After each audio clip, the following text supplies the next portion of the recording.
Paano nagwagi ang 700 sundalong Pilipino laban sa 40,000 kalaban?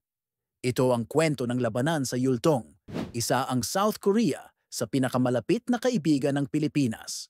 Libo-libong Koreano ang pumupunta sa bansa taon-taon para mag-aral o magbakasyon. Pero alam mo ba, kung tuluyang nasakop ng mga komunista ang Korea noon, baka hindi naging posible ang magandang relasyon natin ngayon. Noong Hunyo 25, 1950, sinimulan ng North Korea ang digmaan sa pamamagitan ng pagtawid sa ika-38 parallel para sakupin ang Seoul. Sumagot ang United Nations at nagpadala ng puwersa para pigilan ang pagsakop. Sa panig ng Pilipinas, 7,400 at 20 sundalo ang ipinadala ni Pangulong Elpidio Quirino bilang pakikiisa sa laban para sa kalayaan. Ang ika-10 Batalyon Combat Team, BCT, ang unang unit na dumating sa Korea noong Setyembre 19, 1950. Sila ay inatasang magsilbi bilang Heavy Weapons Unit. Pero noong gabi ng Abril 22, 1951, sinalakay sila ng tinatayang 40,000 Chino at North Korean troops sa Yultong bilang bahagi ng Great Spring Offensive ng China.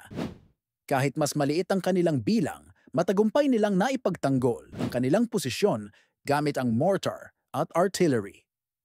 Nang umatras ang Turkish Brigade, pinalibutan ng mga kalaban ang Filipino troops sa East Flank. Ngunit sa utos ni Lieutenant Colum Dionisio Ojeda, kahit ang mga cook at clerk ay ipinaglaban ang depensa. Sa tulong ng M24 na tanks, napaatras nila ang kalaban. Isang maliit na platoon sa pangunguna ni First Lieutenant Jose Artiaga ang hindi umatras kahit napapaligiran. Dahil dito, nagkaroon ng pagkakataon si Captain Conrado Yap na magsagawa ng counter-attack. Naitaboy nila ang kalaban, ngunit kapalit nito ay ang kanilang buhay. Sa huli, 15 Pilipino ang nasawi, 26 ang sugatan, at 14 ang nawawala. Pero dahil sa kabayanihan ng ika-10 BCT, naging matagumpay ang pag-atras ng US ika-3 Infantry Division na naging mahalaga sa tagumpay ng UN forces sa digmaan. Ang Yultong ay unang tagumpay ng mga sundalong Pilipino sa labas ng bansa.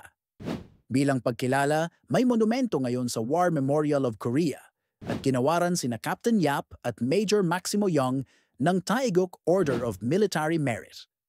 Dahil dito, mas matibay ang pagkakaibigan ng South Korea at Pilipinas, kaya huwag nating kalimutan ang kabayanihan ng ating mga sundalo. Kung may alam kang ibang kwento ng kabayanihan ng Pinoy, i-comment mo lang at baka yan ang isunod naming tampok. Don't forget to follow ang Anino Stories para sa mga kwento ng what if, kasaysayan, at aral na siguradong kapupulutan mo ng kaalaman.